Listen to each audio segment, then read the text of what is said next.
Hi everyone, welcome back to my short video. ఈరోజు అయితే నేను నేనైతే ఇది యూజ్ చేస్తున్నాను. డర్మాకో వాళ్ళది hyaluronic sun screen aqua gel for normal to oily skin. నాదైతే ఫుల్ ఆయిలీ అండ్ పింపుల్స్ కూడా ఉంటాయి నాకైతే.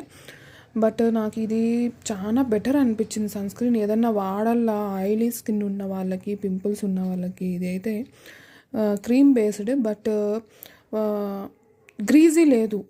మనం ఈ సన్ స్క్రీన్ పూసుకుని నుంచి మనం కొంచెం అయ్యో ఇది ఆయిలీగా ఉంది అని లేకుండా బాగుంది. క్రీమ్ అయితే బాగుంది. ఇదైతే చిన్న ప్యాక్ అండి, 30 grams ఉంది. ఇది ఆల్రెడీ అయిపోయింది, ఇంకొంచెం ఉంది. నేను మళ్ళీ ఇది తెప్పించుకున్నాను. ఆయిలీ స్కిన్ ఉన్న వాళ్ళకి, పింపుల్స్ చాలా ఉన్నాయి, మేము సన్ స్క్రీన్ వాడాలా అనుకునే వాళ్ళకి ఇది నేను బెస్ట్గా రికమెండ్ చేస్తాను. ఎందుకంటే నేను వాడుతాను కాబట్టి. ఇది ఫస్ట్, ఇది సెకండ్ వన్. ఇది ట్రై చేయండి ఎవరికన్నా.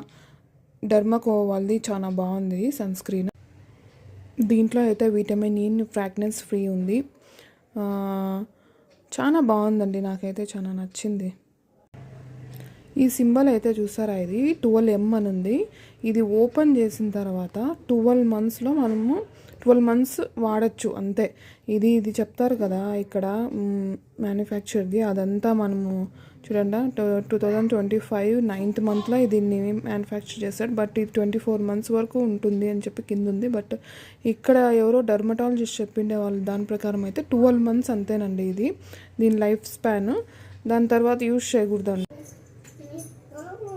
ఇలా క్రీమ్గా ఉంటుందండి, బట్ అప్లై చేసుకుని నుంచి మనకు ఫుల్ బాగా బ్లెండ్ అయిపోతుంది. నేనైతే షాడో వాళ్ళది ఫస్ట్ ఇది సన్ స్క్రీన్ ట్రై చేశాను, బట్ ఇదేం నాకు నచ్చలేదండి. ఇది వచ్చేసి SPF 30+ అండి. ఇది వచ్చేసి SPF 50 PA+++. నాకు ఇదేమంత నచ్చలేదు, నేను యూజ్ చేశాను, నాకేమంత నచ్చలేదు. ఇది చాలా గ్రీజీ అనిపించింది యాక్చువల్గా. ఫస్ట్ నేను 30+ SPF ట్రై చేశాను, చాలా గ్రీజీ అనిపించింది. ఇది 50 SPF అయితే ఓకేనండి నాకు. ఇదైతే కొంచెం బాగా అనిపించింది. ఎవరన్నా మనము సన్ స్క్రీన్ ఫస్ట్ యూజ్ చేస్తాము, ఒక సన్ స్క్రీన్ బెస్ట్ వన్ కావాలంటే ఇదైతే బెస్ట్ ఆప్షన్.